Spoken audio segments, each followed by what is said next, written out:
Dear students, আমি BM sir বলছি। দেখো, আজ একটা গুরুত্বপূর্ণ বিষয় নিয়ে তোমাদের কাছে হাজির হয়েছি। আজ 2024 সালের কলকাতা বিশ্ববিদ্যালয়ের 5th সেমের জেনারেলদের সমাজতত্ত্বের ডিএসি A1 এর লাস্ট মিনিট সাজেশন নিয়ে আমি চলে এসেছি। তোমরা জানো এই পেপারটি হলো ডিএসি A1। দেখো, প্রথমেই বলি যে আমি খুব বেশি প্রশ্ন এখানে দিইনি, কিন্তু এই প্রশ্নগুলি যদি করো তাহলে নিঃসন্দেহে তোমরা এখান থেকে কমন পাবে, এ বিষয়ে কোনো দ্বিমত নেই। তো এসো আর কথা না বাড়িয়ে আমি সরাসরি আলোচনায় চলে যাই। প্রথম প্রশ্ন, দৈনন্দিন জীবনে ধর্মের ভূমিকা আলোচনা করো। এগুলো সবই কিন্তু 15 নম্বরের প্রশ্ন। এই যে প্রথম যে প্রশ্নগুলো দিচ্ছি। 2 নম্বর প্রশ্ন, ওয়েবারের ধর্মতত্ত্বটি আলোচনা করো। 3 নম্বর প্রশ্ন, ধর্মের সমাজতত্ত্বে দুর্খেইমের অবদান আলোচনা করো। 4 নম্বর প্রশ্ন, ওয়েবারের অনুসরণে প্রোটেস্ট্যান্ট ও পুঁজিবাদের সম্পর্ক বর্ণনা করো। 5 নম্বর প্রশ্ন, সাম্প্রদায়িকতা বলতে কি বোঝো, এর বৈশিষ্ট্যগুলি আলোচনা করো এবং এর সমস্যাগুলি আলোচনা করো। 6 নম্বর প্রশ্ন, ওয়েবারের মতে অর্থনৈতিক ব্যবস্থা রূপান্তরে ধর্ম ও নৈতিকতার ভূমিকা আলোচনা করো। 7 নম্বর প্রশ্ন, সামাজিক নিয়ন্ত্রণে ধর্মের ভূমিকা আলোচনা করো। 8 নম্বর প্রশ্ন, ধর্ম নিরপেক্ষতা বলতে কি বোঝো, এর বৈশিষ্ট্যগুলি আলোচনা করো।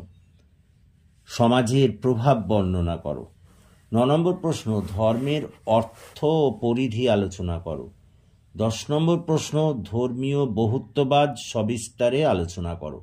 এই 10টা কোশ্চেনের মধ্যে তোমরা নিঃসন্দেহ থাকতে পারো যে এখান থেকে কমন পাবেই, এটা আমার লিখিত গ্যারান্টি।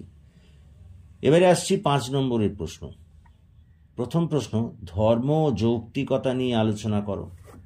পরের প্রশ্ন, ধর্মের কার্যকারিতা তত্ত্বটি আলোচনা করো। নেক্সট কোশ্চেন, ধর্ম একটি সামাজিক ঘটনা, ব্যাখ্যা করো। নেক্সট কোশ্চেন, দুর্খেইমের টোটেমবাদ আলোচনা করো। পরবর্তী প্রশ্ন, হিন্দু ধর্মের বৈশিষ্ট্যগুলি আলোচনা করো। নেক্সট কোশ্চেন, ভারতবর্ষের ধর্মীয় বৈচিত্র্য নিয়ে আলোচনা করো। নেক্সট প্রশ্ন, ধর্ম কিভাবে দ্বন্দ্বের সঙ্গে জড়িত।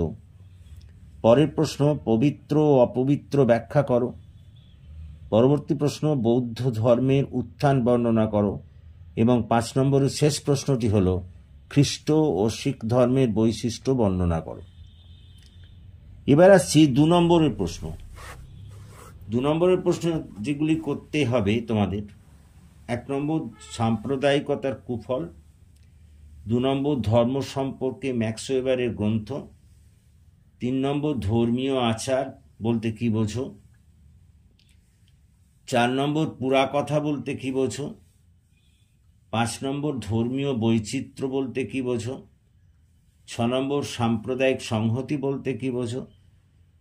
7 নম্বর, পবিত্র ও অপবিত্র ব্যাখ্যা করো। 8 নম্বর, স্যাক্রেড ও প্রফেন ব্যাখ্যা করো। 9 নম্বর, দুর্খেইমের ধর্মগ্রন্থটির নাম লেখো। 10 নম্বর, টোটেম কি, এবং 11 নম্বর, সোশিওলজি অফ রিলিজিয়ান কার লেখা। দেখো, এই মোট প্রশ্ন, এগুলি করলেই এখান থেকে কিন্তু তোমরা সব কমন পেয়ে যাবে, এ বিষয়ে কোনো সন্দেহ নেই। আশা করি তোমরা বুঝতে পেরেছ। যদি তোমাদের এই ক্লাস ভালো লাগে তাহলে তোমরা আমার এই চ্যানেলটিকে সাবস্ক্রাইব করো এবং এগুলির বন্ধুদের মধ্যে শেয়ার করো, যাতে আমি আরও ভালোভাবে তোমাদের কাজে রাখতে পারি, তোমাদের আরও ভালোভাবে সেবায় আসতে পারি। So thank you for watching and listening. Please comment, share and subscribe my channel.